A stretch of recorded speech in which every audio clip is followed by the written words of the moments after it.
Greetings, my movie geeks. This week, I've been tasked with this week's 80s movie challenge from World Geekly News, giving my personal memories on the film Labyrinth.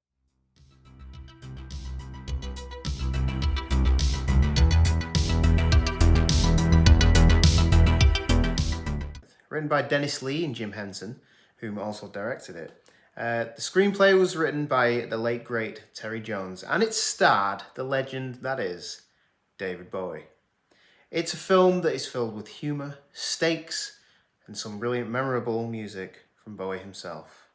Labyrinth was released in 1986 and had a budget of $25 million. The film was a box office disappointment, grossing only $12.9 million during its US theatrical run.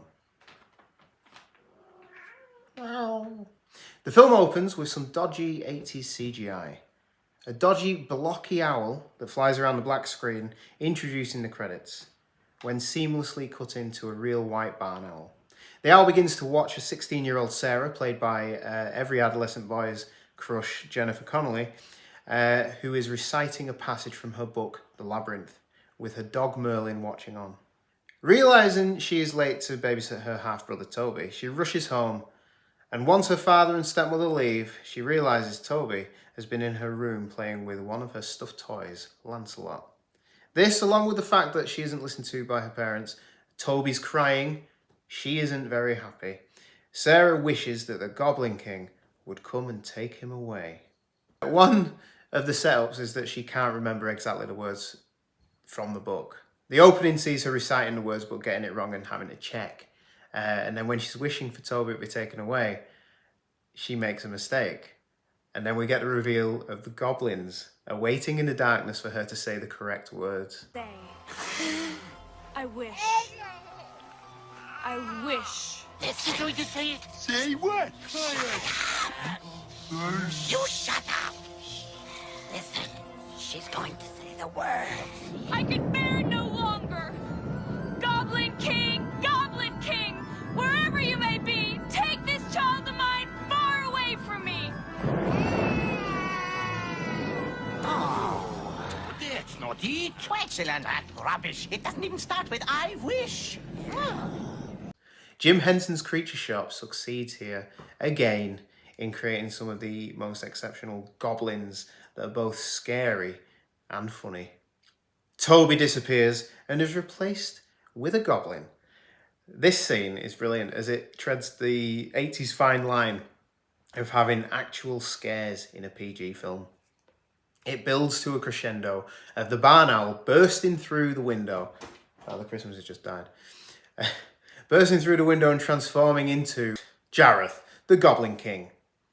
David Bowie in all his glory, with big hair, big clothes, and a big bulge. But it's a family film, so we won't talk about that. He offers to fulfill Sarah's dreams in exchange for Toby. As she regrets her wish, he gives her 13 hours to solve the labyrinth before Toby becomes a goblin forever.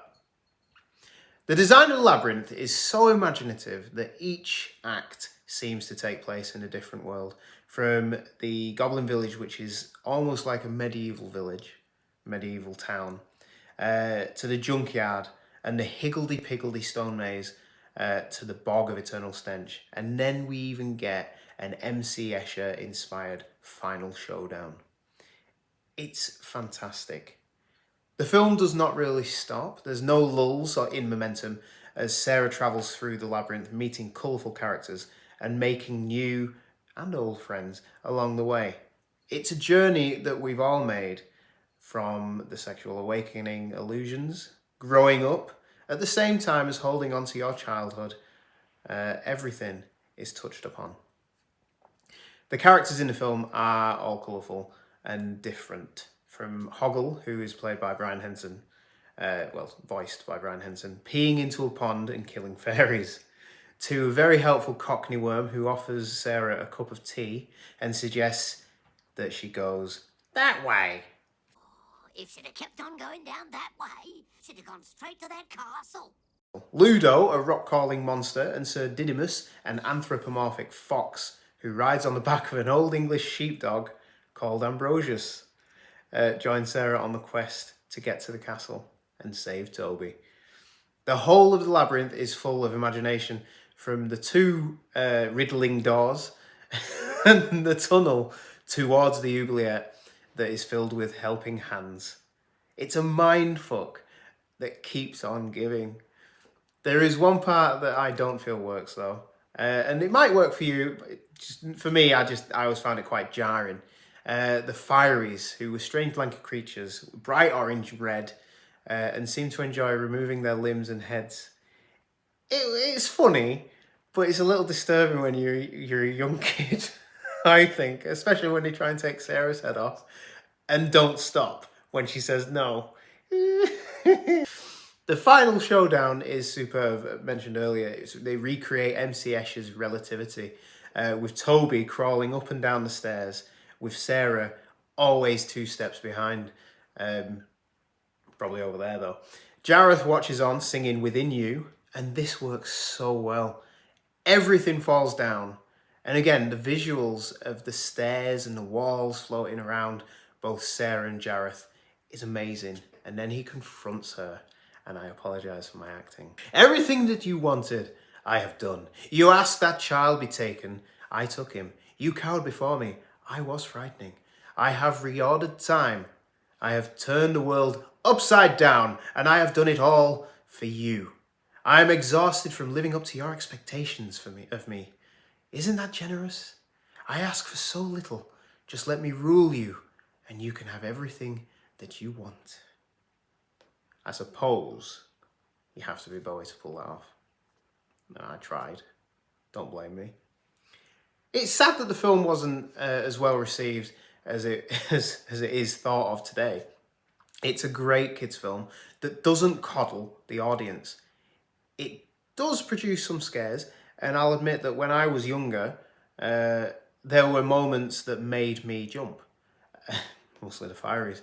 And that's what makes a good family film. It has stood the test of time, and it's also a time capsule of the 80s. It's so imaginative that it inspired a 4-volume comic book sequel from Tokyo Pop called Return to Labyrinth. I was going to say Return to Oz, and that's another mindfuck film. Between 2006 and 2010 it was released.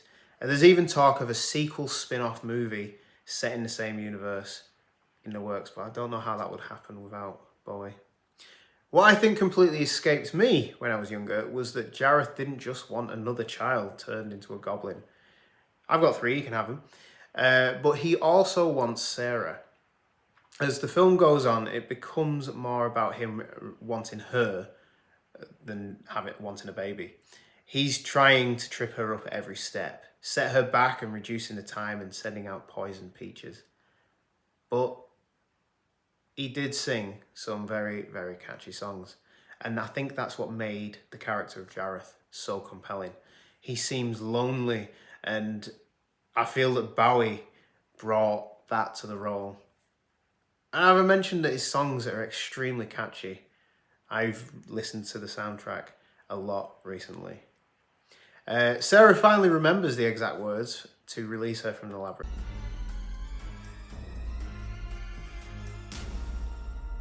You have no power over me. You have no power over me. She is transported back to her home with Toby fast asleep in bed. She gives up a piece of her childhood when she tucks Lancelot in to Toby's bed with him. Sarah is growing up, but when she sees her friends reflected in the mirror, she knows that she doesn't have to leave it all behind. Should you need us? If you need us? Bloody hell, I can't remember. Choosing Labyrinth for my 80s movie challenge was an easy pick. Yes, it was the last one on the list, but it's a film that I love and I would throw on a Sunday afternoon because it's just one of those films that can take you away. It's a bloody brilliant film, which will have you singing in your best Bowie voice. Bowie voice? You know what? I might stick it on now. And I apologise that I didn't go into too much depth about Bowie's crotch. Thank you for watching, and please subscribe to my channel, and you can follow me on Twitter at Movie Ultimate and read more articles like last week's 80s movie challenge, which I think was on Tootsie. Thank you for watching, and we will see you some later with some more reviews.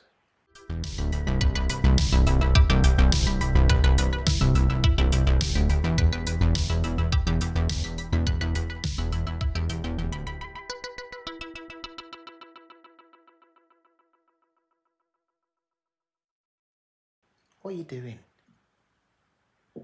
What are you doing? You never come over here until I put the camera on. Come here. Say hello to the little people at home. Hello. Go on.